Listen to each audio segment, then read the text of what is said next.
Well, I mean, the moss here isn't that deep. Hello everyone, I am Third Mario Brother and welcome back to Pokemon Emerald. In the last episode, we took on the abandoned ship side quest and got all the goodies that we had to get there. In this episode, we're going to be looking at one more optional area and then by the end of the episode, continuing on with the main storyline. Now, to look at this optional area, first you're going to want to go just north of Mossdeep City. And like I said, this place is completely up to you whether you want to go here or not. It is not required to complete the story. There are a bunch of trainers up here that you can train your Pokemon on if you so desire. And I'm going to go ahead and avoid as many of them as I possibly can. And oh my god, these guys are in a competition right now. This old man, he is keeping up, and I totally respect that. But I tried to get past him and absolutely failed. Why would a bird keeper like me come out to the sea? I don't know. Why are you asking me? I'm not a bird keeper, man. Hey, wasn't you throwing garbage into the sea? Did this guy swim all the way up to this island just to look who was littering in the sea? That's not the most efficient way of going about it, man. Especially not when you're wearing a skirt like that. And I'm sure I'm being totally culturally insensitive right now, and that's not at all a skirt. But you know what? It doesn't matter to me. We have ourselves Heretic and Dishwater. Dishwater? What am I talking about? We have Heretic and Swellowship versus these two Pokemon right here. And apparently that Manectric is too silly to use anything like an electric type move on our flying type Pokemon. I mean, who would do that? So we're going to go ahead and break this Manectric and see if we can take it out this episode. Now, I'm actually a little bit worried. Ooh, and we didn't kill either of them. I'm actually a tiny bit worried that this Tropius is going to have... Oh, no, it just has Stomp. I thought it was going to have, like, a flying type move or something to deal super effective damage to us, but fortunately, that does not seem to be the case at the very moment. And, we can Aerial Ace him once again, and this Manectric can keep on doing its quick attacks, and I am fine with this. Thank you very much, AI, for sparing me for those turns, because both of my Pokemon could have died within that turn, but you know what? Perhaps it is our day to shine, and oh boy, is Xatu, so... Heretic is not looking too pretty out there right now. Oh man, we're dealing with all these flying Pokemon and psychic type Pokemon as soon as we get Heretic, but whatever. Doesn't matter to me. And oh god, we have a Machamp on the field too. Ooh. This could be potentially interesting. I'm going to go ahead and send out the Baconator on Heretic and then use Aerial Ace on the Xatu because we want to get rid of that thing because it is probably kind of a threat because it has the Psychic, and we saw in the Tate and Liza gym battle that the Psychic from the Xatu is something to be feared, to be sure. But you know what? This wise-looking bird doesn't have anything on our majestic, cool, sleek-looking bird. And this guy can use Revenge all he wants. We didn't even touch you this turn, Machamp, but whoa, that still did way too much damage for comfort. So, let's go ahead and Aerial Ace this thing. We know that Machamp is going to be nice and slow because he's got 4 arms. He's got 4 left arms, man. Forget 2 left feet. He can't even shake anybody's hand. How rude of you, Machamp. Get out of here. Nobody wants to talk to you anymore. And yeah, happy as that duck-looking wrestler guy might be, he's going to fall through the floor. And man, put on some clothes. All he has on is like a thong or something. Or is that even a thong, or is that just skin? Machamp, that's gross. That's raunchy. You need to get out of here, man. There we go. We defeated Expert Auron. Or Auron? Sauron. There you go.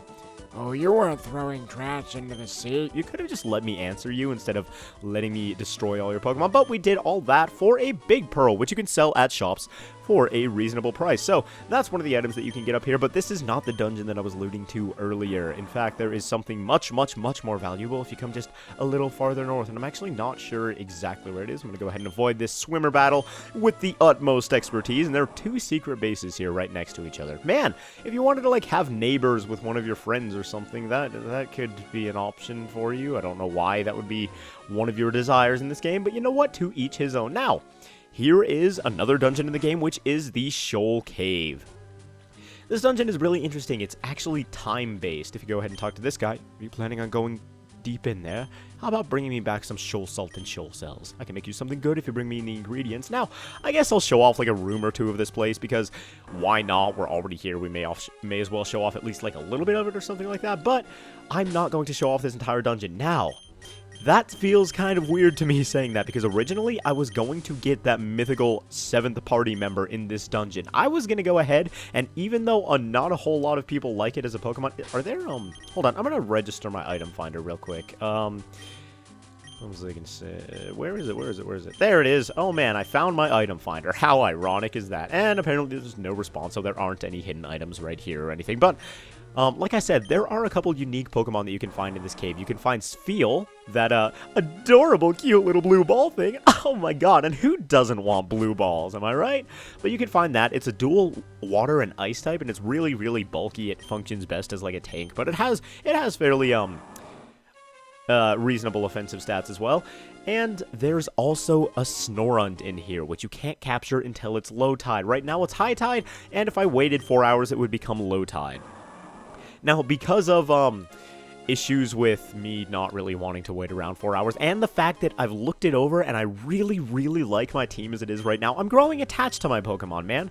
I'm not going to catch the Pokemon that I was going to catch here. And like I said, I was going to catch a Pokemon here that not a whole lot of people like, which was Snorunt, which evolves into Glalie. It doesn't have very good base stats. Final Evolution has 80 base stats across the board, so nothing it does is like spectacular or outstanding or anything in any way. So I'm going to go ahead and just not even worry about that. So that means I can teach the Shadow Ball to the Baconator, and we're not going to have to worry about replacing one of our lovely team members because you guys voted on both Heretic and on Ashley, and I don't want to take that away from you guys. Plus, I love both of those Pokemon more than I love Glalie. I like Glalie as a Pokemon, not really as a competitive Pokemon, but I like it nonetheless. However, not nearly as much as I like our current team members. Either way, Repel's effect is going to wear off. Were we still on that Super Repel from before? Because I would be really impressed if we were. Nah, apparently we were on a Max Repel, but regardless, in the Shoal Cave, you can find Shoal Salt and Shoal Bells. Or, not Shoal Bells. Shoal Sand. And if you bring 4 of each of those to that old man that was at the beginning of the cave, he will make you a Shoal Bell, which you can equip to one of your Pokemon, and whenever they deal damage, they will heal 1/8 of the damage they do as HP, which is actually, it's fairly useful. If you don't like have leftovers or something like that, and you want a healing item, a consistent healing item, then that is an option for you.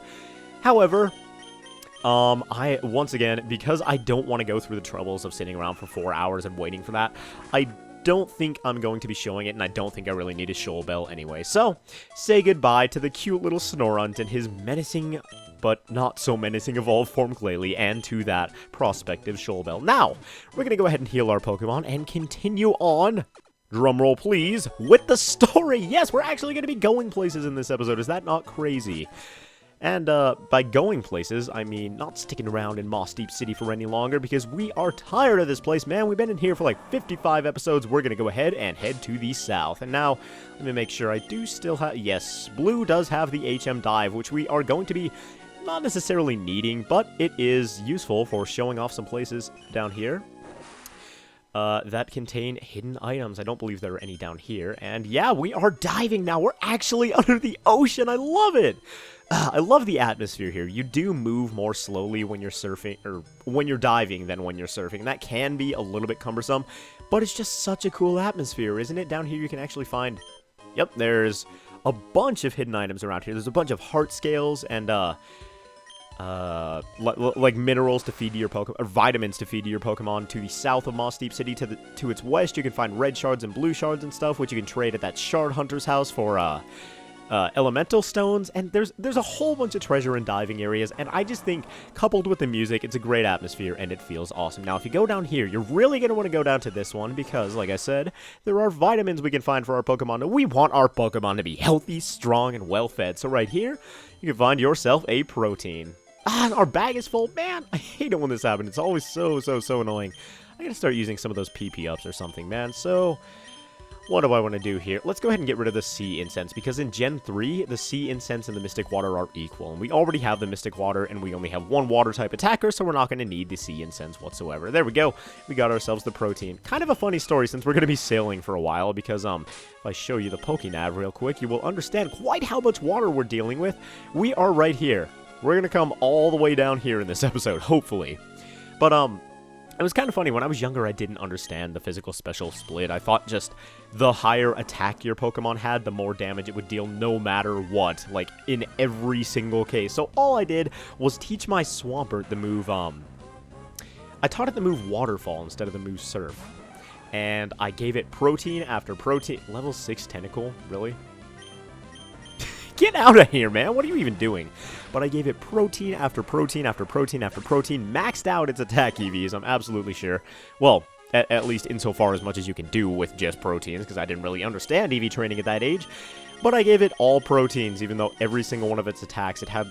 Well, I don't know about all of its attacks, but the only attacks that I used on it were, like, special attacks. It was great. It was great knowing literally 0 things about Pokemon, and now I know 1 or 2 things about Pokemon. So I've improved very slightly, and I'm proud of myself for that. Now, back on Route 129, which I believe we just passed, did we?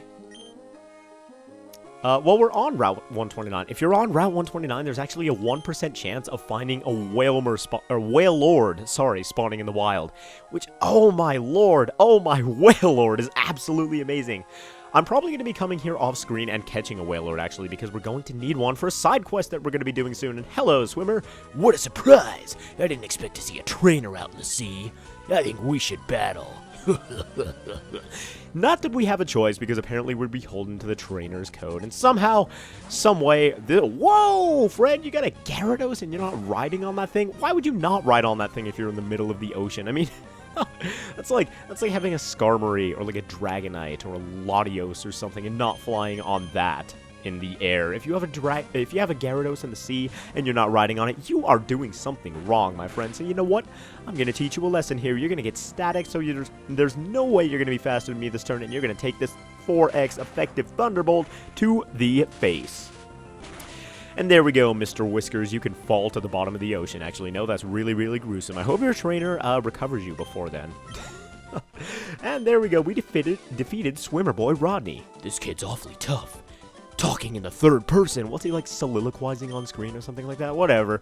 Whatever. Get out of here, Rodney. Nobody wants to talk to you. RodneyKingJr.com/ yes. I don't know what I'm talking about. Either way, most of this route... or this route, or this area in general, I suppose. Maybe we should take on a double battle. We haven't done a whole ton of battling in this episode. Let's switch out Heretic for...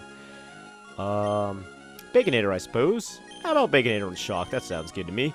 What was I going to say? Oh, yeah, a lot of this route, or these routes, actually, are very, like, scarce with trainers. The people of Pacificlog are a peaceful bunch.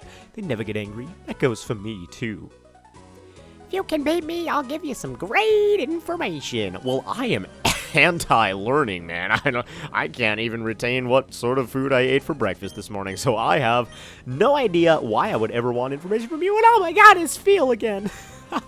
I love how he rolls around when he comes out. He's like, guys, roll down the battlefield. I'm here. He's like announcing his arrival. I love it. I love you, Phil.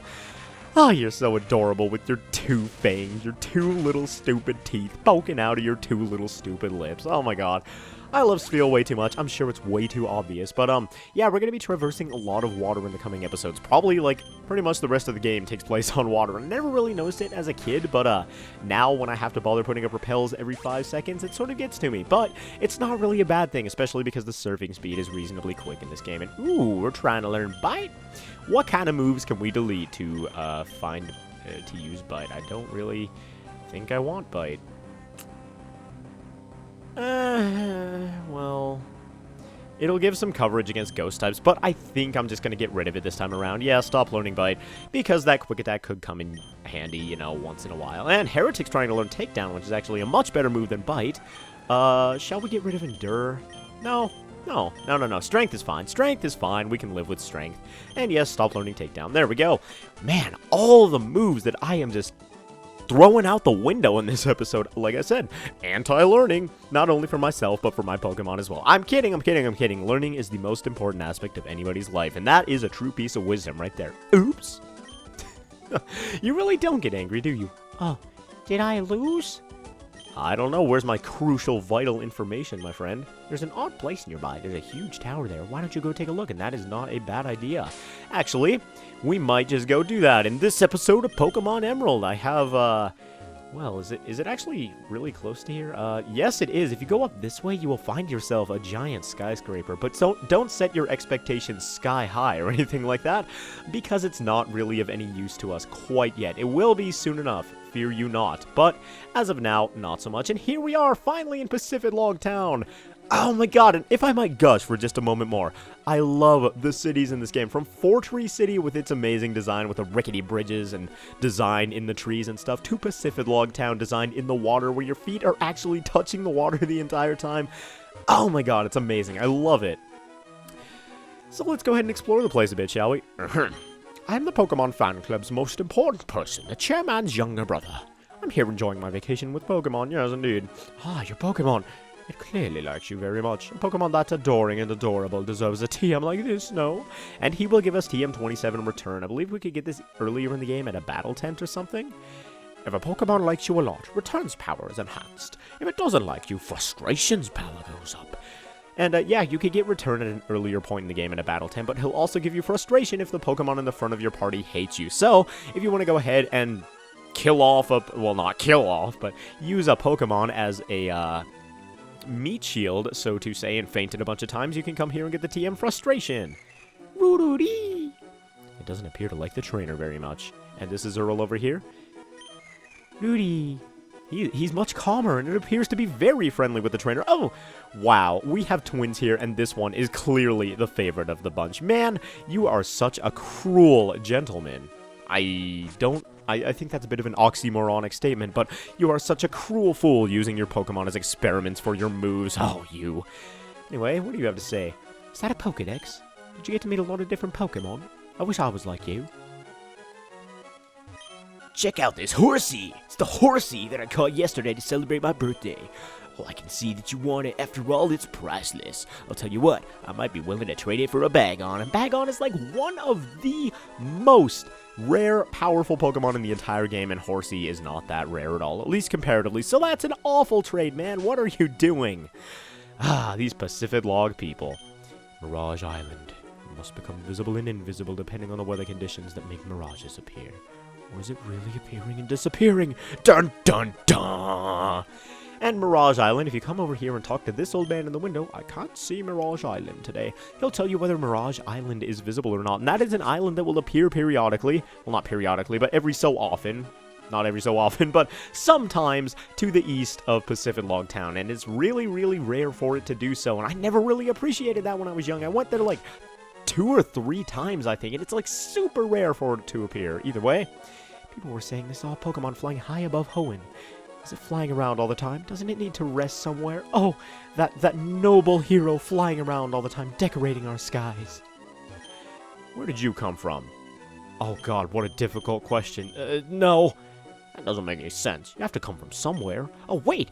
You're not going to say you were born at the bottom of the sea? Yes. Yes, town? I've never heard of a place like that. Kids. Oh my god, you're so adorable. A sky Pokemon, a sky Pokemon. Never mind, you're not quite as adorable as I thought you were. So, I believe there's not actually that much of, like, interest directly here in Pacifidlog for us. I could be wrong. The Sky Pillar? Oh, you must mean that tall tower a little further out. If you ask me, I wouldn't climb it. It's too scary to get up that high. Life at sea level in Pacifidlog. That suits me fine. Oh, man, you're gonna take a risk with your life, man. You sit here fishing right next to the Pokemon Center all day, so even if you catch a strong fish, you can heal yourself immediately afterward. You gotta take some risks. You gotta live life a little bit. But this is the last house that we haven't visited in Pacifidlog. In the Hoenn region, there are 3 Pokemon that represent the power of rock, ice, and steel. Each of them is said to hide away deep inside caves. That's the story I heard when I was just a little kid. 6 dots open 3 doors. Grandpa used to say that, but I don't know what he meant. He was crazy. But yeah, these guys are talking to a side quest that we're going to be taking on very, very soon, actually. Perhaps within the next episode or 2. So, we explored Pacificlog Town in this episode. We explored actually quite a bit of the water portion of the Hoenn region. We came from Mossdeep City. We explored all of this here, and there isn't much there except a couple of trainers, and it's really kind of empty, but get used to it, because again, we've still got all this water to cover, and this water over here leading into Evergrande City, or Evergrande City. It looks more like Grande to me, but apparently the anime pronounced it Grand, and the anime, grand as it is, could never be wrong in its pronunciations. Because the anime's never been wrong about anything. Either way, I believe that's going to do it for this episode of Pokemon Emerald. So thank you all very much for watching, and hopefully next time there will be a little bit more action, maybe some forward movement with, you know, things going on instead of just waves and waves and waves. But either way, thanks once again for watching, and I will see you guys then.